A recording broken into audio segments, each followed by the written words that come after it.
5 minutes after 7 o'clock, 7:05. Good morning, everybody. Welcome to the show. We have a guest in the studio, Rita Weaver, who is running for the school board for St. Mary's County. Yeah. Rita, welcome to the show. Thank you very much. Thanks for having me. Glad to have you here. Now, Thanks. Rita, I tell you, you are jump certified. Yes, I am. So already in question. Really? Let's visit is that your for a minute. sanity.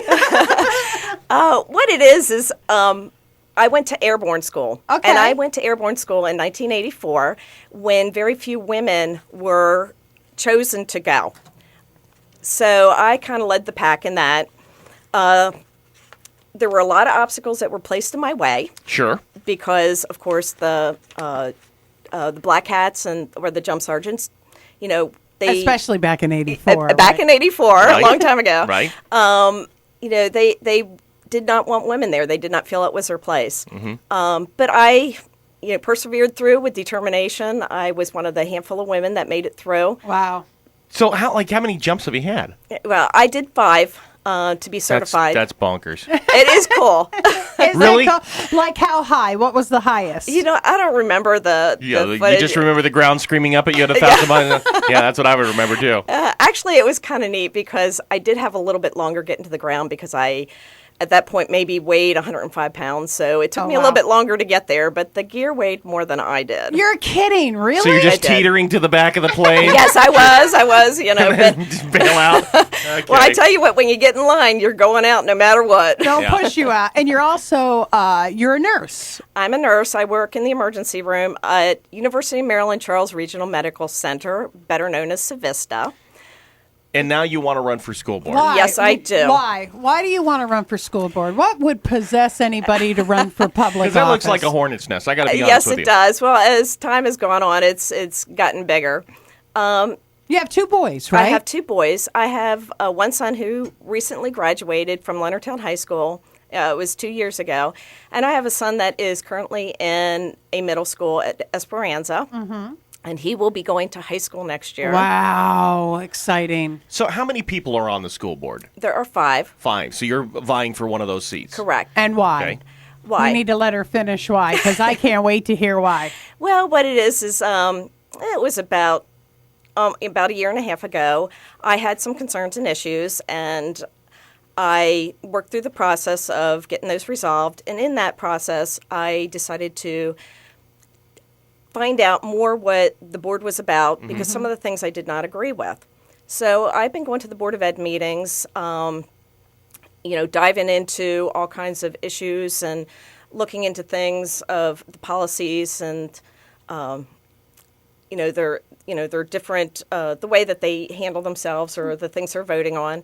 What do you think some of the big issues are, at least for the St. Mary's County Board of Education? What are the ones, if you were elected, that you would focus on? Well, the big thing right now, and I know everyone knows, is the deficit / budget. The budget, right. Yeah. Okay, that is It's a a big one. biggie. And it all centers around where the Board of Ed, along with the superintendent, is part of the Board of Ed, but Right. he's not a voting member, decided to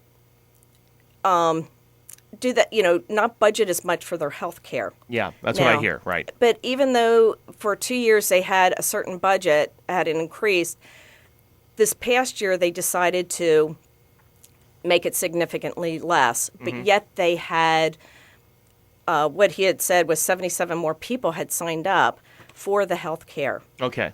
Now, with the health care, though, you've got to remember not just those 77 people, it also comes with their families. Sure. Right, Sure. right. So you got husbands and kids and all that kind of stuff. So they budgeted less for it. And that's the biggest problem. Right, Healthcare is not inexpensive. No, it is not. No. No, Well, it is and you're not. a nurse, so believe you me. know that. I know that. So aside from budgets, and that's a nightmare of its own. What about the Common Core? What about all that kind of stuff? What's driving you to get on this board? Well, the thing that started it really was the transparency. Mm-hmm.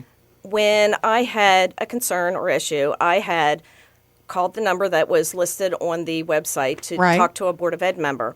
In doing that, I received the superintendent's secretary, who in turn gave it to the very person that I was having issues with, who called me. So it did not go to the Board of Ed member. It went to the superintendent's office. Correct. Your call. It went to the superintendent's secretary, who then gave it to the person you were having a problem with, which really doesn't resolve the problem. Correct. So I gotcha. at that point I said, wait a minute, they are not available for the parents. They are not available for the taxpayer to get in touch with them. There was no way for me to get. But you're still going to be a nurse, right? You're still going to have absolutely. a full-time job. Absolutely. So, I mean, if somebody has an issue and they want to take it up with the board member, they can't call you in trauma and say, No. Get your hands out of that man's chest. I want to talk to you about my kid and disciplinary problems. So, I mean, how do you think that could be fixed? Well, I believe that they're, before or after the board meeting, I believe that they should make themselves available. At least for, 20 minutes before, just get there. And if people want to have a conversation, and then they can pick it up later. They can email, they have a separate email that would go to a board member. Do they not stay afterwards? Do they not stay after board meetings? A lot of times, no. They go back into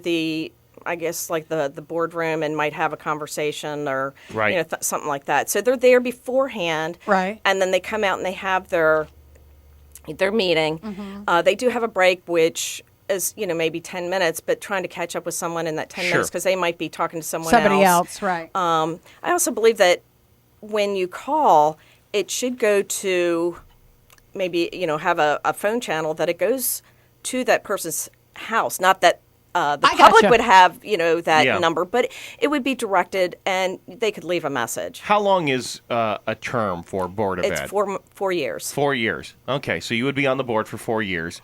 And what does the board really do? I mean, do they set curriculum? Do they set budget? What do you do? Okay, what they do is they oversee everything. They are the top rung on the ladder, basically.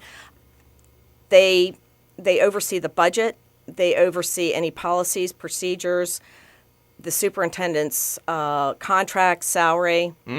Are they contingent on what the state Board of Education does? I mean, if the state Board of Education decides to do something, does the St. Mary's County Board of Education have to follow suit? Well, it would really depend on what it was, whether it's then well, like this new policy and I'm not sure if you're familiar with it, but the relatively new policy about not punishing students, trying not to punish, keeping in-school suspension, and doing things like that. Unfortunately, yes. I know that Dr. Ridgel came in not too long ago to start developing they have the basic, and from there, you need to develop a policy within your school system. I gotcha. And I know that Dr. Ridgel came in and he was trying to get the ball rolling ahead of time. It's not because they were doing yet. Back in March. I think they were still doing. I might be mistaken, but they were still doing public comment from parents and things like that about this new disciplinary policy statewide and what they wanted to do. And it sounded like to me that they didn't want to have as many suspensions. They didn't want to have kids out of school. They wanted to keep them in school, even the very disruptive children. Right. I guess I don't agree with a lot of that. Neither do I. Because I think it's going to make it really difficult on the teachers because then they're going to have to deal with those students and not be teaching. I can only speak to school issues on a very superficial and generic level because I'm not in it like you're in it. But or the teachers, or the teachers, or any of them, principals, right? But when I hear about things like that, like the disciplinary thing, and you find out that revenue is tied to performance, not childhood performance, but how the school's performing. Look, we had no suspensions. Well, did you really have no suspensions, or did you just not suspend anybody? Big difference. Wasn't an assault? Did somebody punch somebody, or was it classroom disruption? The way things are listed, it gets a little hinky. Yes, it does. And I don't know that that's serving anybody but the people who are making money off of this. That's a huge thing that's coming down the pike. It really is. This whole new disciplinary thing in schools, and I don't know how many people are aware of it, but it's really a serious issue that the school systems in the entire Tri-County area and the state of Maryland are going to have to deal with. I think kids should be scared of their teachers. I think I was when I was a kid. Me too. I respected This is my real. teacher. Oh, yes. And I was a little bit scared of Dr. Clausen. I mean, he was like, he might, I don't know, maybe he would kill you. I don't know what happened. Shawalik. Yes, history. Yes. I don't know that that's such a bad. I mean, we seem to have a culture where we're just always hugging. It's just Respect and everything fear. is a It's hug okay. and everything's great. But the whole world's not that way. And I don't think we're doing our kids any favors by telling them everybody's a winner. Everything you do is fantastic. Everything's great. No, why not crawl around on the floor and eat boogers? That's fantastic. Gross. I don't think it's a good thing. No, I think there needs to be consequences for your actions. Definitely. What about Common Core? We had mentioned Oh, it. yes, Common Core. What do you think about Common Well, Core? I will tell you that would not have been my first choice, but it is here. We're in it now. And yeah, we're in it now. So See, that's the response I get from everybody. Well, some states Well, are repealing it. there and are it some, won't but happen. Maryland has not. Maryland so will we not, are right. in it, and I really think that we need to look at the best way to work with it. I heard somebody describe this, and I thought it was spot on correct. I'm not going to mention who it was, and I'm not going to mention where it was. But we asked this person about this. I guess that's not too specific. She had been in the education industry for like 30 years. And I know who you're talking about. Right? Gotcha, Okay, so we said, gotcha. what do you think of Common Core? And she said, I'll tell you what I think of Common Core. It's like designing a plane while you're already in flight. And I said, that is spot on correct. Yeah. That's the best way to say it. It's like we're going to do Common Core. What is it? We don't know, but by God, we're doing it. And it's like, okay, but maybe we should figure it out first. So do you think, Rita, that maybe teachers need to communicate with parents more? Because that's where the problem is. Yeah. It's these kids are bringing home homework. I don't get it. Yeah. And the parents don't get it. No. Well, I want to tell you about the Common Core. Like, one of the things that I see it is it's a one-size-fits-all. And I don't believe that's a good idea. I did have the opportunity to meet with Jeff Mayer and Honora Bataka, who's one of the supervisors for special ed, just to kind of get a viewpoint on that. And, I really think that they're trying their best to try to get teachers prepared. But from what I've heard from teachers, and also when Anna Laughlin, who is in charge of the ESMIC, the teachers union, she's saying that, we need more time. We need, a waiver or something. And but it's here. I think, yeah, I know. Yeah, it's here. That's what I keep hearing. And I think the only thing common about the core is the confusion that surrounds it. And I think that I don't think there's any teacher out there worth his or her salt that really doesn't want to educate. So when I'm knocking the Common Core, I'm not, it kind of comes off as if I'm beating up on teachers. That's not the case. I think teachers want to educate. I don't think they fully understand what the Common Core is or the direction of it. I know And my I think son it is doesn't. pushed on them. It is pushed. My kid doesn't understand it.